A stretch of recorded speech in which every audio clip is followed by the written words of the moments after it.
இந்த 8th தான் 11th பொசிஷனுக்கு இருக்க வேண்டிய ஒரு ஆளு. இந்த ரம்யா தான் 11th பொசிஷன் இருக்க வேண்டிய ஆள்.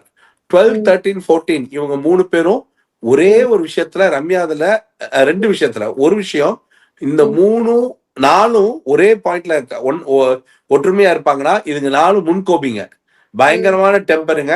அதுங்களுக்கு கோவம் வந்தா அதுங்க என்ன பேசுதுன்னு அதுங்களுக்கே தெரியாது. அப்படிப்பட்ட பயங்கரமான 4 பேர் மெச்சூரிட்டி இல்லாத ஆட்கள் தான். அதுல ரம்யா வந்து ரொம்ப அதிகமா மெச்சூரிட்டி இல்ல, ஐக்கியூ இல்ல, எல்லாத்துக்கும் மேல இந்த கேம் ஷோ எப்படி விளையாடணும்னு தெரியல.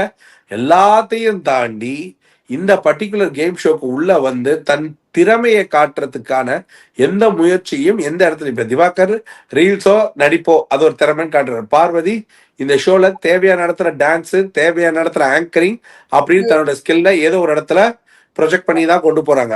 எஃப்ஜே முடிஞ்ச அளவுக்கு இது பண்ணிட்டு தான் போறாங்க. ஸோ இந்த 14, 13, 12க்கு அப்புறம் உண்மையிலேயே எந்தெந்த கேஸுங்க இந்த வீட்டுல தண்டத்துக்கு வேஸ்டா இருக்குதுங்க.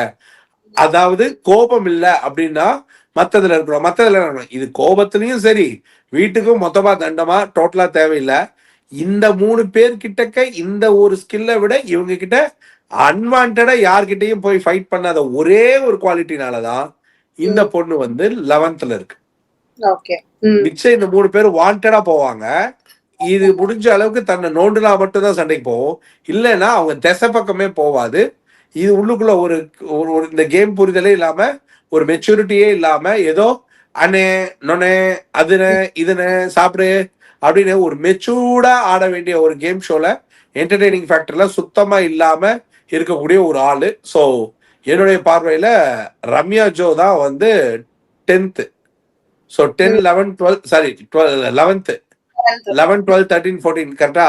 இப்ப 11th முன்னாடி இந்த இடம் தான் ரொம்ப த்ரில்லிங்கான இடம். அதாவது இந்த 3 ஜட்ஜுங்களோட மூளை மேலேயே எனக்கு டவுட் வந்த இடம்.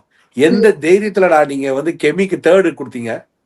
இல்ல நீங்க என்ன அப்படி என்ன ஒரு கேம்ல, அதாவது இந்த ஸ்கில் இந்த குவாலிட்டி எல்லாமே சரி, இந்த ஸ்கில் இந்த குவாலிட்டி இவங்களை விட இன்னும் பிரமாதமா இருந்தது. அப்படி பார்த்தா நீங்க அரோராக்கு 3rd கொடுத்தா தப்பே கிடையாது.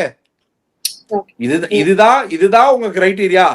நீங்க ஏதோ கெமி கிட்ட ஒரு பயங்கரமான ஒரு மெச்சூரிட்டியை பார்த்திருக்கீங்க. அது என்னடா மெச்சூரிட்டியை பார்த்தீங்க? இந்த ஷோக்குள்ள யார் அதாவது எப்படி சொல்லுவாங்கன்னா, எல்லாரையும் சந்தித்து எல்லாருக்கூடையும் ஒரு மாதிரியான பரஸ்பரமான அன்பை இருக்கிற மாதிரியான ஒரு நடிப்பையாவது வெளிப்படுத்தி கொண்டு போறவன் தான் சபரி.